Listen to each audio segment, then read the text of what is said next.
Good afternoon. So today I'm heading out to the property to do a little bit of work, landscaping work, and I'll probably describe a little bit of what I'm doing. I'll describe the basic landscaping plan. I don't have anything drawn up, but it's a bare blank slate, so I really don't need to.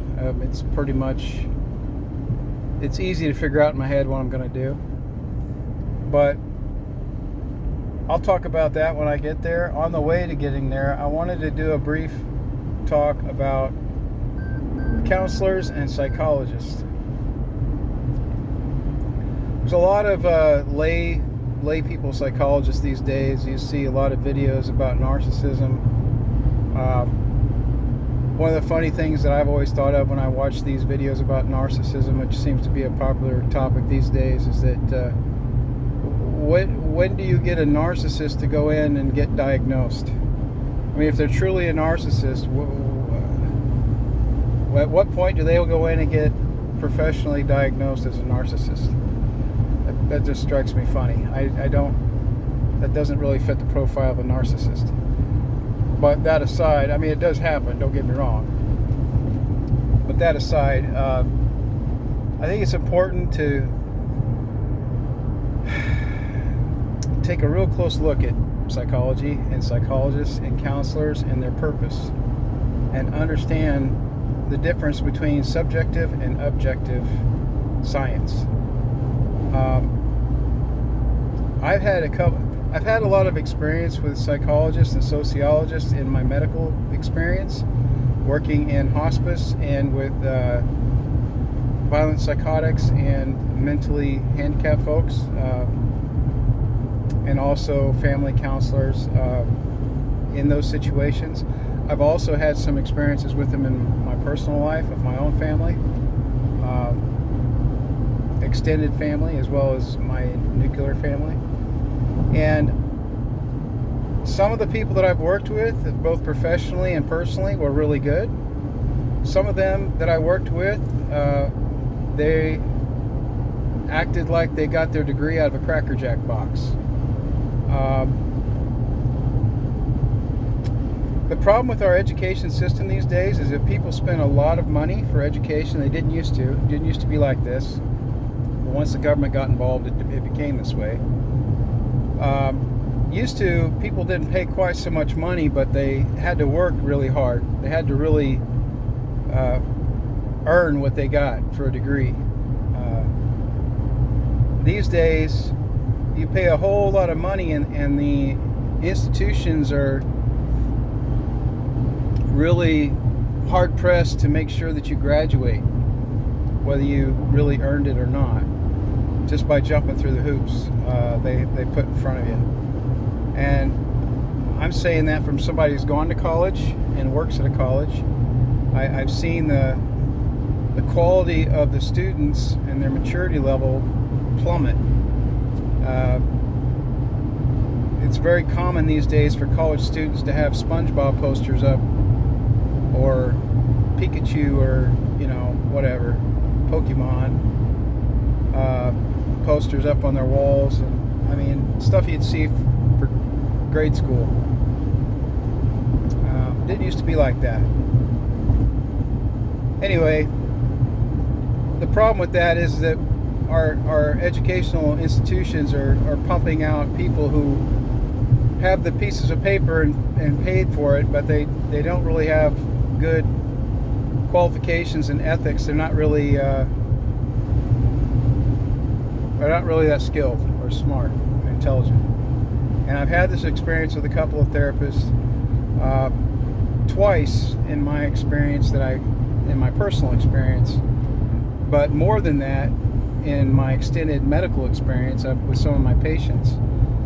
I've known of therapists who were counseling children and not talking to the parents. And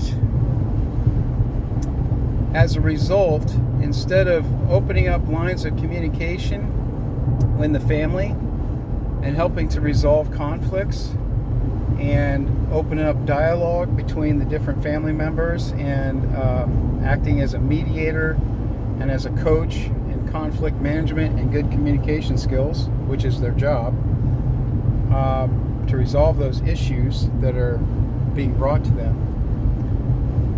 Instead, what they're doing is they're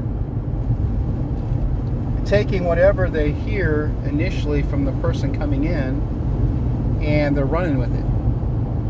And if that person's perspective is very skewed and one-sided and self-delusional, as a result, the therapist is actually enhancing that delusion and promoting even more conflict and family division and destruction, which has happened to me more than once and has happened to some of my patients when I worked in healthcare. Those kinds of therapists are not therapists. They should not be practicing. They're kind of like quack doctors who are not good at prescribing or diagnosing properly. So that can be very destructive to not only the family, but especially to the person that's come to them for help in the beginning to start with. Because it may take many years for them to, if ever. I've had patients, my family members so far have been able to start to see the light. But I've had patients where that didn't happen, where their children as grown adults were subjected to hypnosis and suggestion about things that happened that didn't happen, and never engaged the extended family or other family members involved, but just totally focused on this person that come to them with these complaints, and totally screwed up their life, isolated them from their families, and gave them a complex, a victim mindset that pretty much ruined their chances of being a healthy, fulfilled adult. Bad things happen to all of us. I don't know anybody who hasn't suffered some sort of abuse or mistreatment or had some unfair thing happen to them in life. That's part of life. That's not how it's ideally supposed to be, but that's the reality. And the thing about those situations is, if you look at yourself as a victim, you'll never grow from it. You're not going to learn. When you prune a tree, it helps it to produce more fruit. It makes it stronger. It grows deeper roots. The same thing should happen to a person who suffers a setback. If you've got a therapist who isn't enabling that development and strengthening and promoting a healthy recovery for everybody involved, they shouldn't be practicing therapy. They should find something else to do. Maybe deliver pizzas or something. I don't know. Go back to school and find another career. But therapy's not for them.